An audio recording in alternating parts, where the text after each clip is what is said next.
Matty, you there, buddy? Yeah, I'm here. I was trying to talk to you guys, but apparently I wasn't on. Sorry. That's what we do around That here. was Seth. You want to set him straight, Matt, because you are Matt Holliday and Seth didn't pot you out. No, it's fine. I was just talking and no one was responding, so it's fine. It's no big deal. So I apologize. What were you saying if you'd like to finish? And I had mentioned maybe we play one of your favorite songs. Is there a song you'd like us to play every time you come on? Chicken Fried was a good song for me at Busch Stadium, so you guys could play that song. I like that song. Zach Brown Band, yeah. Yeah, I like it. It also shows mild interest in your role on this program, which I like. It's a mild interest, but I like that. Very mild. Another promo. So one of the things, we don't want to bring you on here and just talk with the same, nonsense that we've talked about, you and I at least, for many, many years. One of the topics that we discussed, which I think is at the forefront because there are always sightings, Bigfoot. Now, I know you do some outdoor activities. Do you believe that Bigfoot is real? I don't. Surely we would have found him by now. You know what I mean? Like, with all the technology and drones and people looking for him, I mean, unless this is... I wish he was real. Like, I'm rooting for him, but I don't. I mean, I can't imagine that we wouldn't have caught him by now. Right, and we got all these trail cams. That's what I was going to say. Has he seen any trail? Because he's got a trail cam. Do you hunt? Are you a hunter, Matt? I'm not a hunter, but we have land, and we have cameras out on our land, so we haven't caught him yet. We've caught a few coyotes and some deer, but we have not caught Bigfoot, so I don't think he's in west side of Stillwater, Oklahoma, to my knowledge. I'll be honest with you. I do a lot of research on this, and some people believe that area is squatchy, and I think if you went out there, you might hear some tree knocks.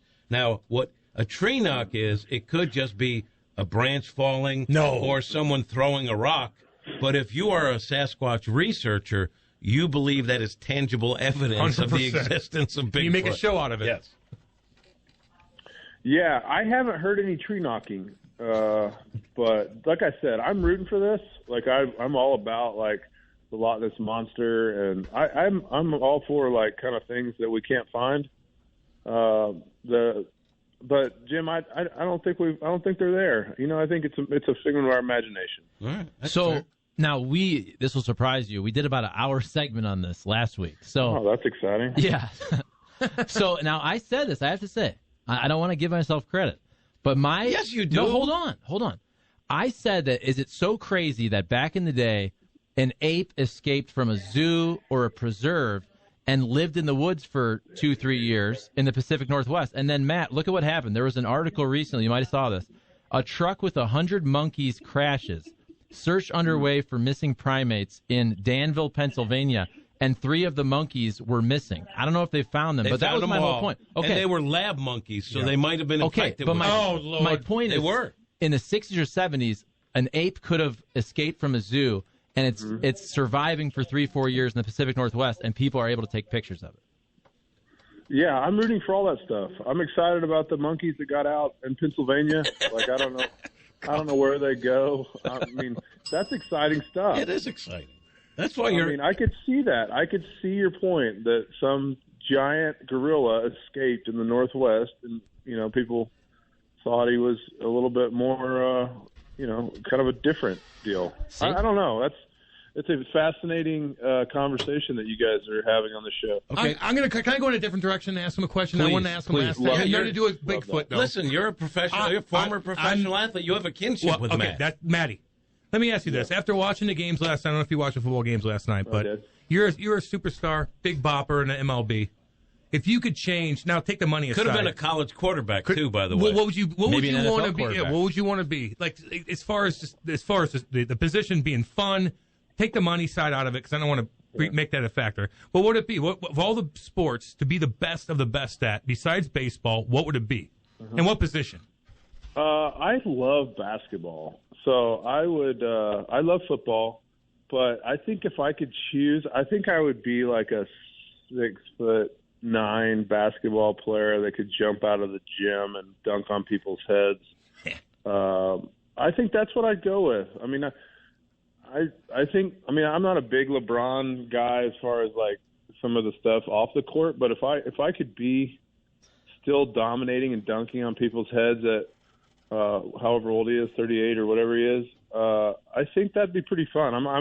I like to play pickup basketball, so the idea of yeah, I think I'd go with that. I'd love to be a quarterback in the NFL. I mean, that game last night, I think that, you know, the Josh Allen, Mahomes back and forth up and down the field will be a lot of fun, but I think I'd go with just like a sick power forward who can jump out of the gym and dunk on people and shoot. You play pickup ball now? Yeah. I mean, I no offense. Yeah, there's no way that I would ever want to be on a court with Matt Holliday because he would beat the stuffing out of me. Yeah, like, I'd back you down for sure. But they all would, Jimmy. I mean, all those guys. You would not. I would take a special excitement in getting to back him down that most wouldn't. Yeah, I would love that, Jim. Actually, I'd like to play you in one-on-one anytime. I will play Cam and beat Cam. You would beat me. I would. I can't even dribble. Okay. I'm one-dimensional many ways. Did you play in high school? Were you a power forward in high school? Yeah, I played until my senior year. I didn't play my senior year because I thought I had to get ready for the MLB draft, which was stupid. So I regret that, but I'm making up for it with lots of pickup basketball in my 40s. So here's the other thing that's interesting. You'll say it's an interesting discussion that we've spent decide that. Hours on. We've already spent hours on it. So I know you're a healthy eater. I know that. But we've had this discussion about chicken wings. And if you do ever have chicken wings, would you go boneless or traditional? And would you put blue cheese or ranch on them? And I think this is an important discussion for the community. I'm a traditional guy. I would go traditional, and then I could do both. I actually kind of like both. I get kind of tired of the blue cheese taste. Yeah. And then so I would say a little bit of both, and then bones. I like the bone in. I feel like you're eating chicken nuggets. The boneless are just like, I mean, basically glorified chicken nuggets. So. There it is. I wish you could have seen Jim's face. There it is. Well, because I really like Matt, and I'm on board with like 90% of his answer. I just think it's a slippery slope. What do you like, Jim? Well, I'm a traditional guy like you, so I like traditional wings. I don't even want breading on the chicken wings because I went to college in Western New York, and I consider myself an authority on that. Yeah, that's true. And but the ranch, I think the ranch is a dangerous direction for a society to go in. When you have blue cheese, because let's face it, that's how it was invented. That's what belongs on it. And you're embracing radical ideas that could lead to communism. That's my view. I'm okay with blue cheese. Like I said, every now and then I get a little tired of it, and I'll just dip them in whatever's there. But you know, I could be on board with your blue cheese push, Jim. I'm not a big ranch guy. Like I know people that dip everything in ranch, but that's not me. Yeah, I don't mean to get off topic here because I know Kat he also has a ragu take, a ragu versus, and that's another good question actually. But I was trying to build off the football question because I'm curious. Matt Holliday was here from 2009 to 2016. Now he was talking ragu. I know. Hold on. Right. We'll get to ragu. I'm wondering, though, when the Rams left Matt Holliday, because I'm not from here, but I've lived here now 14 years, so I feel like a St. Louisan. So you were here for, 7, 8 years? You're still immersed in the community. So did it bother you? Does it still bother you that the Rams left? Is it hard for you, like it is for some of us, to watch Stan Kroenke and Kevin Demoff and the Rams advancing and potentially winning a Super Bowl in their own stadium? Yeah, I mean, I think the way they handled it, but I mean, it's the players. The players had nothing to do with it. Right. So I'm kind of in that, like, I don't root against the players, but I could see how, like, diehard Rams fans would be rooting for them to get their tails kicked. I could definitely see that. I don't have the kind of the, I mean, I'm okay. I can get on board with that. Like, I'm not a big, like, Rams fan or anything, but I kind of like Cooper Kupp. I mean, he's fun to watch. So I'll be rooting against the Rams on behalf of the St. Louis fans that don't like the Rams, and like I said, I don't know Stan Kroenke, but I thought he handled that horribly. So, I think to say the least. But Cam loves him. It's supposed to be a great guy. Cam loves him. Yeah, he seems like a great guy. Yeah, he seems like a great guy. I like people with money. Yeah, so I'll root for the 49ers. How about that? I'm with you. I love it. Jimmy Garoppolo, my God, carved out of he's a too handsome for me, I think. Hey, Matt, if you're gonna cook something for the family, though, Here we go. What do you? Okay, let me rephrase this. You have people coming over. You're nervous about cooking. You want to entertain everybody. You don't want anybody to be disgusted by your food. What are you comfortable with cooking that you think that you could serve to people that you know might chirp you, like Jimmy's there eating, like he's going to chirp you if it's not that good? What are you comfortable cooking in? I cook Jim anything. I'd probably be something not that healthy, but I think I can go steaks. I can go if I have a nice piece of salmon, I can sear a nice piece of salmon. My wife usually makes the sides. So I would go like probably tenderloin and or salmon. We could do stir fry, make a good stir fry. So nice. I would. I feel pretty confident in my cooking ability. So I'm feeling pretty good that you can kind of pick the genre that you want, and I can execute. And we used to be neighbors, by the way. People don't know we're neighbors. Yes, we're neighbors. Yep.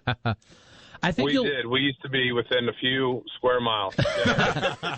I think you'll enjoy this take or comment. We'll see here. But Jim Hayes, about 40 minutes ago, he called red sauce, spaghetti sauce, gravy, which I think only Italian people should do that. Yep. But okay, I'm up for debate if you should be able to do that. But then the next sentence he said was that Jim Hayes also likes ragu, and I just thought that somebody who pretends to be Italian and calls red sauce gravy cannot also then endorse ragu.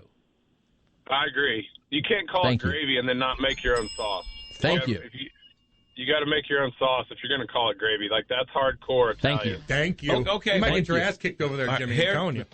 And I usually don't ever question Matt because he's much bigger, and then he'll never come on the show again. But in fairness, okay, I want to start now. I was raised in a neighborhood that was mostly Italian, and when you eat at your friend's house, they call it gravy. Now, I'm not a chef, but all I said was I like a certain type of sauce, and even though I'm not a chef, ragu is close to that sort of red sauce with a kick, and that for someone who wants to eat gravy, that ragu is a good choice, like myself, with a little meat sauce. And in no way did I say that it's better. I'm just saying for someone like me who's not a cook, it's a pretty good option.